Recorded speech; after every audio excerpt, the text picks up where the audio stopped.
You have the pan with the butter, Okay. and you have the peaches. Okay. So what you do, you melted a stick of butter in a 9x9 pan. Okay. And I might need to add just a drop of milk to loosen this up. No, it's okay. It should be fine. Okay, so then you have your nice smooth batter, and you don't mix or anything. You just pour this nice, beautiful batter directly onto the butter. Now what are you making? I'm making peach cobbler. Homemade peach cobbler. Yes. Yum. And over here, you have the peaches that's... Yes, I have 8 cups of peaches. 8 that I cups. combined with a cup of sugar and a half a cup of water and some cinnamon. Wow, that's great. And I have brought them to a boil, sliced them, brought them to sliced them, brought them to a boil, and now I am getting ready to pour them, excuse me, into the batter. Okay. So I'm not going to mix this, but I am going to kind of smooth it out just a little bit, just so it's distributed nice and evenly through the pan.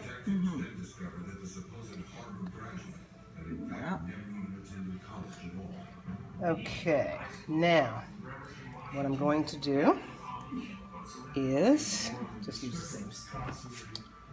Pour these beautiful, beautiful, luscious peaches very gently. I think I need a bigger spoon. Another spoon for that? Yeah, bigger spoon. Okay, I'm going to kind of spoon them in so that they don't splash all over. And I'm going to very gently.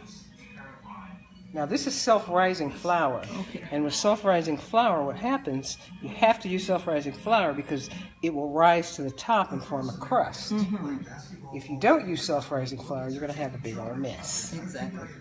You're going to have flour on the bottom and peaches on the top, and you don't want that. So now, why peach cobbler today? Well, Is it what today's Sunday? it's a wonderful Sunday dessert. And my partner has had a hankering for it. So we started talking about it yesterday. And I mentioned the fact that I make a mean peach cobbler. Now, I've never made this type before. The type of peach cobbler I make, I usually use a crust, a regular pie crust. And I actually lattice my crust, you know. But that's a little bit labor intensive. I mean, this is a labor intensive dish anyway. So she was telling me about her sister-in-law that used to make peach cobbler. So I went online and did a little research and found out that a lot of people make this type of peach cobbler. And I've had this type of peach cobbler. It's very good. So I figured, what the heck, I'll give it a shot. So this particular recipe seems to be very easy and foolproof. So you can see, I'm just trying to make sure that everything's all covered up. And then I like mine juicy. Yes. So I'm going to I like juicy too.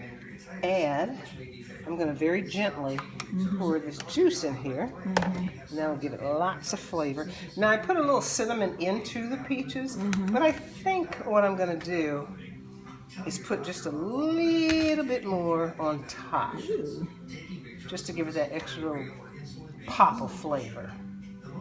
And I think because this is probably pretty heavy, I think I probably need to put a baking sheet underneath that just to make sure that we don't have any accidents. Okay. Yum, yum, yum. Okay, so I'm going to get some cinnamon. This is before baking, and we'll come back when it's done. Yep. Okay, so I'm going to get the cinnamon, just sprinkle just a little bit because we don't want too much, but we like cinnamon around here. Yes. And it'll, you know. Cinnamon's good for you. Yeah, it's good for you. It tastes good. Peach cobbler is good for you. Yes.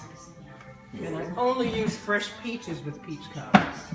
Some people use frozen, some use... so now, did you put a little bit of cinnamon or a lot? That was a little. That wasn't too much.